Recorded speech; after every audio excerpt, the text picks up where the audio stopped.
Welcome to EPG Pathshala, and I'm Swati Banerjee, Associate Professor at the School of Social Work, Tata Institute of Social Sciences in Mumbai. And today I'll be talking to you on sexual division of labor, which is part of the paper on gender and social work. Sexual division of labor is an interesting understanding which tries to look at what men do and what women do and why do they do what they do. So the topics that we'll discuss today would include this understanding of sexual division of labor, the key constructs that influences this understanding, and some of the key theoretical frameworks like economic and sociological functionalism, liberalism, Marxist feminist analysis, radical feminist analysis, the dual systems theory, the social and sectoral division of labor, the domestic division of labor, and we'll look at how some of this evolved to kind of explain the understanding of sexual division of labor and references for you to look at it in future. Understanding sexual division of labor. What does this mean? You see this picture, and this is something we see very often at different sites, maybe when we are walking on the road, at the construction sites. It says caution, men at work. Does this mean that woman doesn't work? Does woman not work at the construction sites? Does woman not work in other spaces? But we'll never see a signboard saying woman at work. Well, now let's examine some of the questions to explore this a little further. Why do women earn typically less than their male counterparts? Why do women engage in less paid jobs? Why do women do different jobs than men? Or why are women forced to do sometimes different jobs than men? The answer to some of these questions lies in the fundamental concept of the sexual division of labor between women and men in both the public domain as well as the private sphere of the household. The sexual division of labor also leads to different job segregation by sex, and we'll try to understand some of this as we move into our discussion. This is another photograph, a very common occurrence everywhere in the world. It's about who does what within the household. How does power hierarchies plays out within family, within domestic relations. And some of these ideas are also part of our textbooks which our children read. For example, in one of the primary school textbooks, in a very different subjects, for example in maths, the example was about the father goes to office and the mother cooks at home. Now my son comes up with this understanding and tells me, my mother, it's written my mother cooks at home, but my mother also goes to office. Why is this dichotomy? Why it is not written in the text? So how do we understand this kind of constructions which also stereotypes children from childhood? The key constructs in understanding sexual division of labor. The division of labor between women and men is considered to be the most natural aspect of human society, something that is seemingly based on biological division of labor in procreation. It is in fact the social construction of the biological fact of women's childbearing and nursing capacity that forms the actual basis of sexual division of labor in the larger society and economy. Also, the sexual division of labor, as Miss says, cannot be attributed to some universal sexism of men as such, but it is a consequence of capitalist mode of production which is only interested in those parts of the human body which can be directly used as the instruments of labor or which can become an extension of the machine. So here the conversation moves from what not only what men do and women do, but also a larger capitalist society in which labor is perceived in a particular manner, and how technology simultaneously influences that labor and creates sexual division of labor.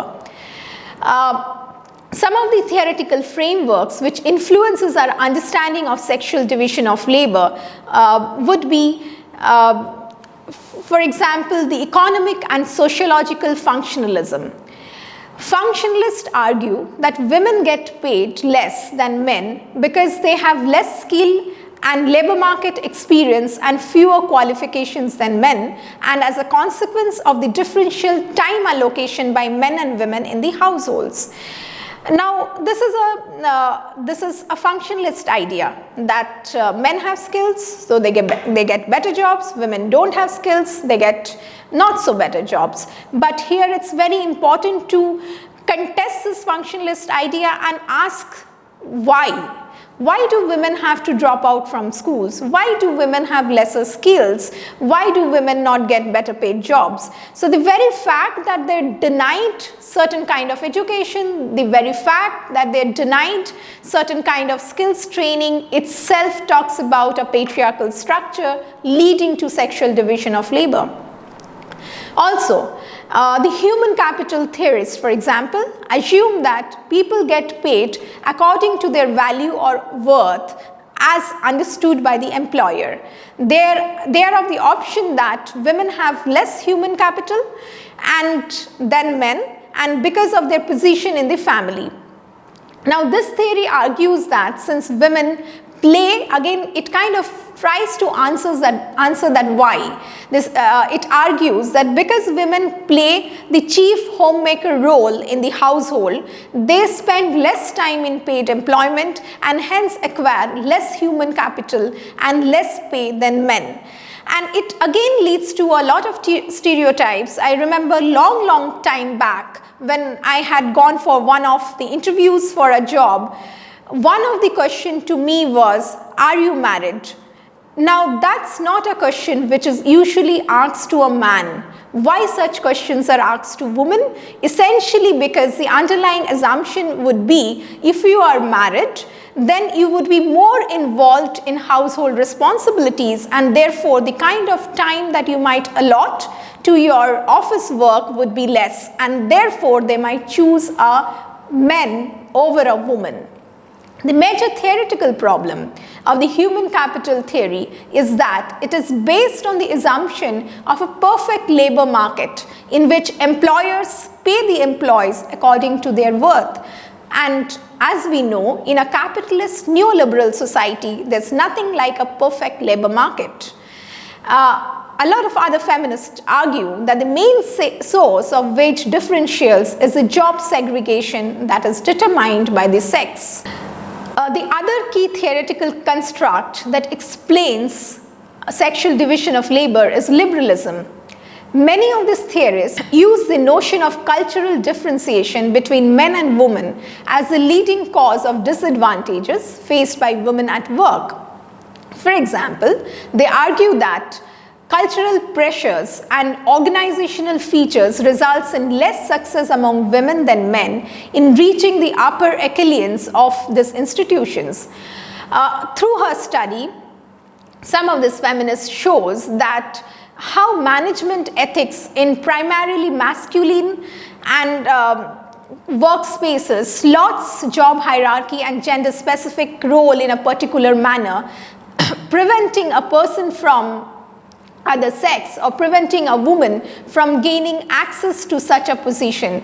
Now, this has been explained by studies by looking at the corporate culture, where day-to-day interactions in male-dominated networks that act to exclude women from the knowledge and contact necessary for corporate success. For example, very recently, one woman in the corporate sector, she was talking about how her male colleagues would always have a discussion over dinner, and she would not be able to participate in those discussions, and it also meant that she then was not privy to a lot of these discussions, and it impacted her upward mobility in the organization. Some of these practices, which sometimes we are not even conscious of, can actually lead to a division in terms of men and women's work and could reduce women's privilege in certain kinds of work. So how do we look at this masculine culture or male-dominated networks in workspaces? The critique to this kind of an idea does not confront the basic causes of unequal division of labor in the private and public domain, of why women take the major burden of work at home and why men are a majority in the paid workforce. So they say it's not just enough to say that because women are largely involved in the household spaces, they are not able to participate in public spheres or in paid work. It's important to understand what leads women to not participate or why women should take the maximum burden of household work. The Marxist feminist analysis. The Marxist feminist theorists have analyzed the pattern of women's employment in the labor market as determined by capitalist relations. They argue that women's lower pay and lesser labor force participation are critically shaped by capital-labor relations. Humphreys argues that women's absence from the labor market is the result of a struggling of the working class for a family wage against the opposition of the capital. So one of the important arguments in this analysis is that men should also demand for a family wage, essentially because they have to take care of their family, which includes the woman. Now the critique of this analysis. Many men who earn the so-called family wage do not support their family. We know a lot of men how they spend their money in drinking, etc. Whereas many women who do not even receive a family wage support their children and other dependents in the family. This essentially says the argument for a family wage might again confine women into the household work and the household chores, while males or men are being privileged in the public sphere. The radical feminist analysis.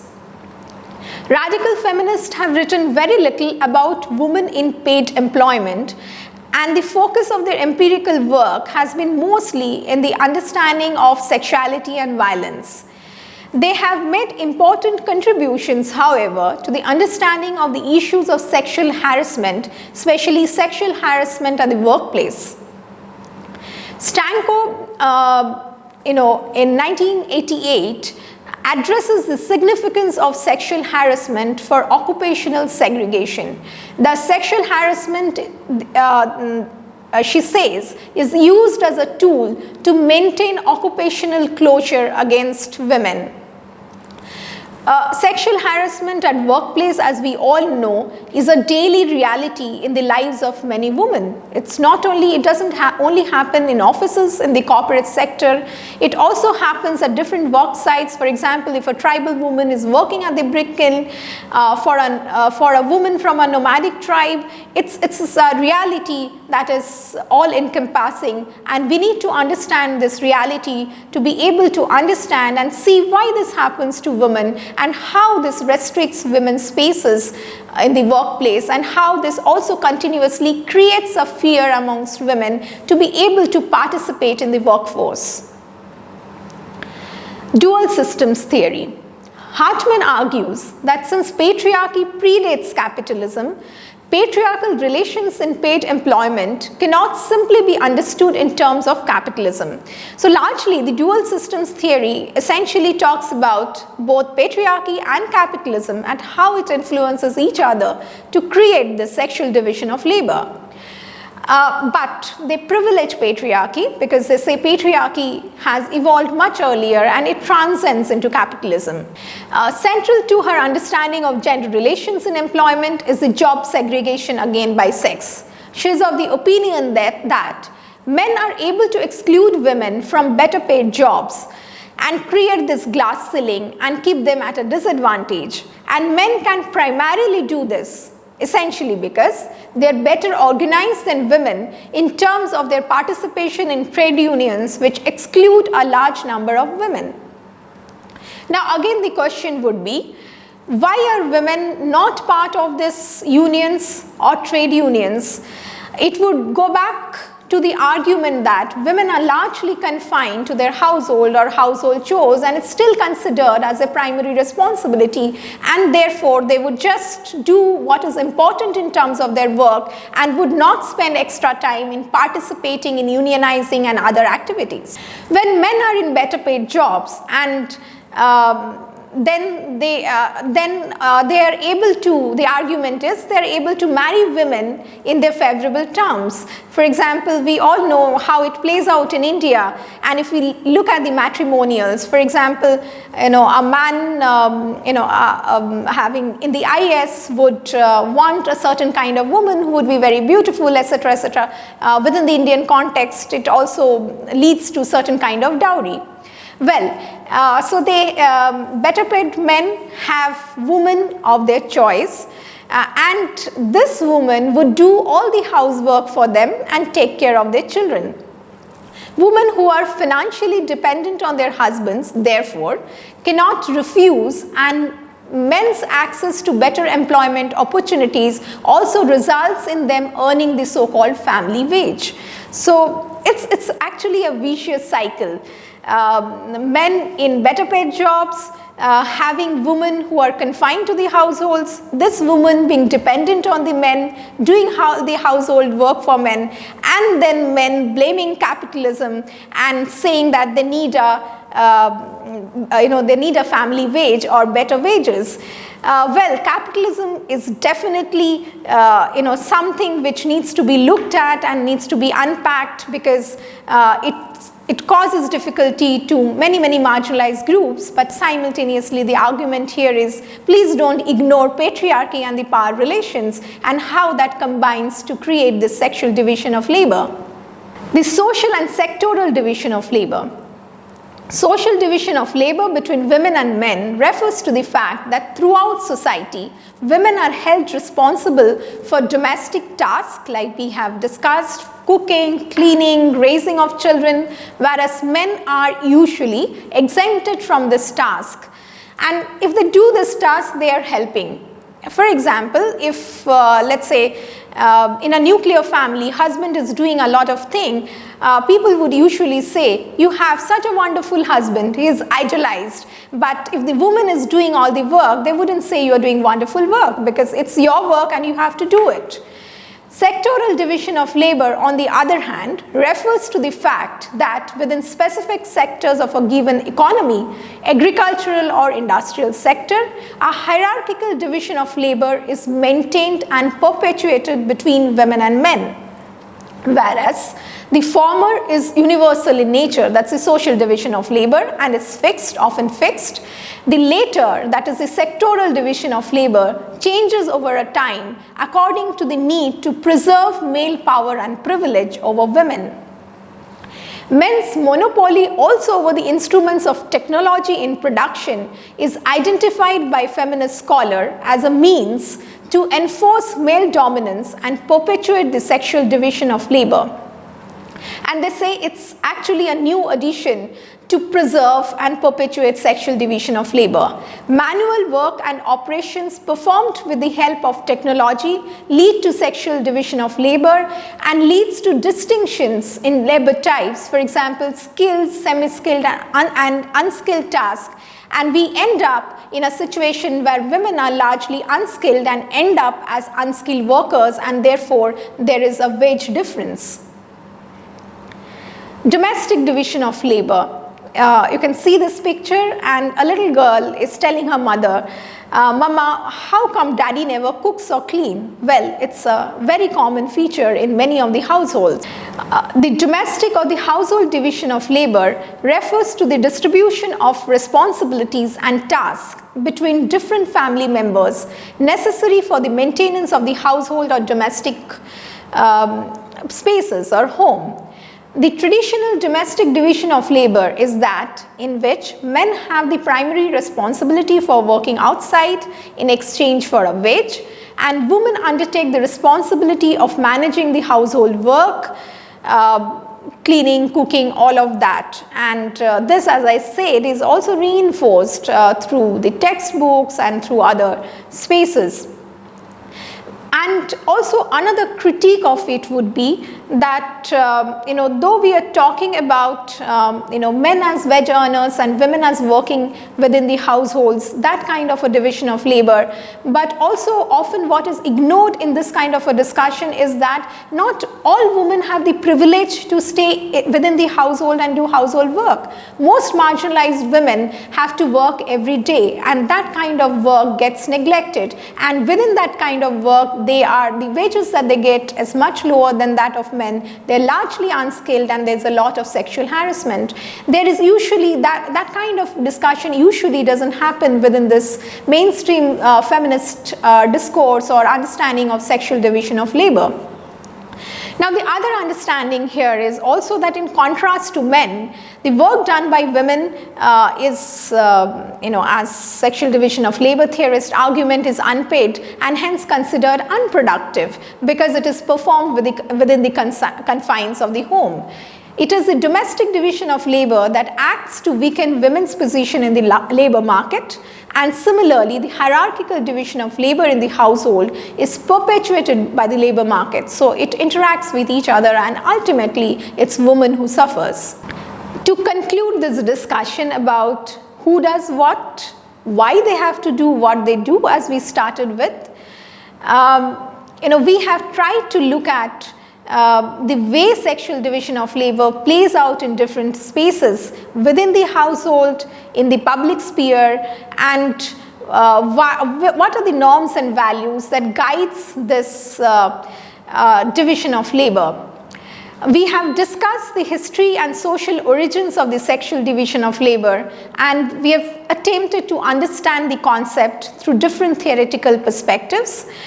The various schools of thought, like economic and sociological functioning, liberalism, Marxism, and Marxist feminist analysis, and the dual systems theory, have offered us different explanations for the existing sexual division of labor in employment, within the household, and various other spaces. Feminist movements across the globe have been fighting against wage discrimination in different sectors of the economy, hierarchical differences between the sexes, the nature of work allotted to women, the system of payment, working and living conditions of women workers, and the unpaid nature of domestic work. They have been stressing on the importance of fighting patriarchy and global capitalism as being the root causes of the ongoing exploitation of poor women and men in different parts of the world. So the underlying concern is both patriarchy and global capitalism, and the need to deal and address both to be able to remove this hierarchical sexual division of labor that exists in our society and disadvantages not only women but also disadvantages men. I'm sure you would like this concept and would want to go deeper into it and look at some of the references here. For example, the references by Harry, for example, talks about labor and the monopoly in the capital. Then there are books by Irene which talks about women as a reserve army of labor. Michelle talks about the family wage, and Peter talks about the capitalist patriarchy. The other interesting book would be by Hartman, and yes, Sylvia Valby about theorizing patriarchy. So this would also help you deepen the understanding about this construct. And I end with this very simple but very exciting and very important quote which says, "Be the change you want to see in the world." And I hope that we definitely would want to change the world from this very hierarchical sexual division of labor and would work towards a more equal space. So thank you so much.